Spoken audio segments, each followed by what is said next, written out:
Every year in Northern Ireland, around the 12th of July, people come here to don their sashes, put on their Sunday best. People from across Northern Ireland gather together to commemorate the Battle of the Boyne. Bonfires are lit, flags fly, and you can see they've got many different bands playing many different instruments.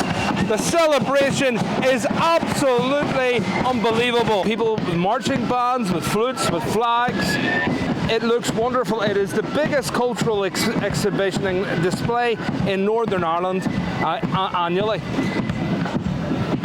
We're here in East Belfast, and you can see many different types of musical instruments. You can see people with drums. You can see people with in the flute bands. You can see people with bagpipes. Now, for many people, this is a sense of their British identity. For others, this is a deeply religious thing because the Orange Order is itself a religious institution. But to many outside the UK, this may seem puzzling, especially for those in the United States. So let me break it down to you. Why is this celebration still celebrated in Northern Ireland, and why is it still relevant to the people in America and across the West? The 12th is sometimes called the Glorious 12th. It's Northern Ireland's biggest cultural celebration. It marks the Battle of the Boyne, fought on the 1st of July, 1690. It wasn't just any battle, it was the moment when the Protestant king, William III, defeated the Catholic King James on the 2nd on Irish soil. Now, it must be remembered that this isn't just a battle between both Catholic and Protestant. It's a battle between two visions of royalty. Should King James represented that absolute monarch, the divine right of kings, and then King William represented the absolute opposite. He represented constitutional monarchy working in collaboration with the people and Parliament. King James was well known as an absolutist king, a king who would try his best to enforce his will. He believed that kings ruled by divine right and ruled in line with Catholic principles, and that the people of a nation should follow the rule of the king, the faith of the king. So when King William III came in, the whole idea of the Glorious Revolution was to pronounce civil and religious liberty.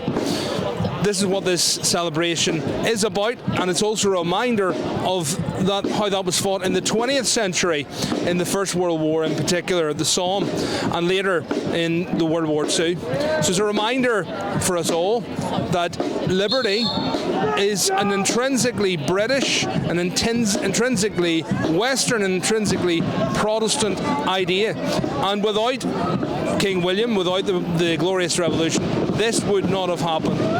Now, why does that matter? Decisive moment in the struggle for religious and civil liberties across the British Isles and more generally in the West. And it helped shape the constitutional freedoms enjoyed in the UK and eventually the USA too. Because remember, at that point in 1690, the US was a colony of the United Kingdom.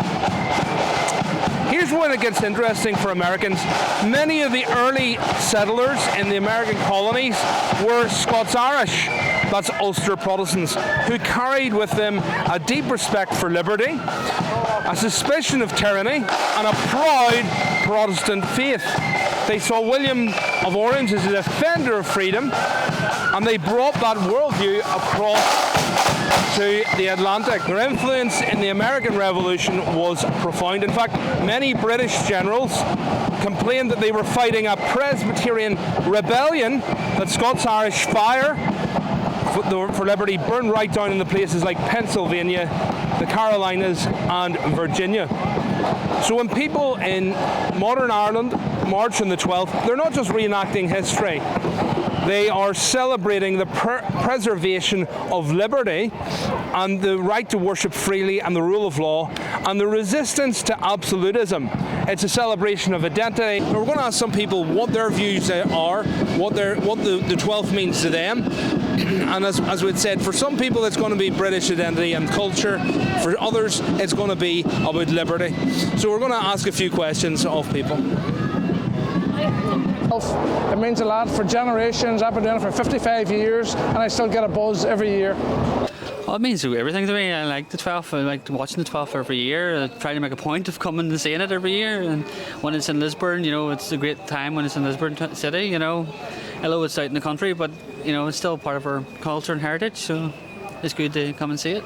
For many Unionists and Loyalists, the 12th is a mix of the 4th of July and Thanksgiving, a day to honour their ancestors and express their culture and stand up for the values that they hold dear. So if you're an American looking in, don't just see marching and music. I see people remembering the hard-won legacy of liberty and how that story helped not just shape Northern Ireland, but shaped America and as well.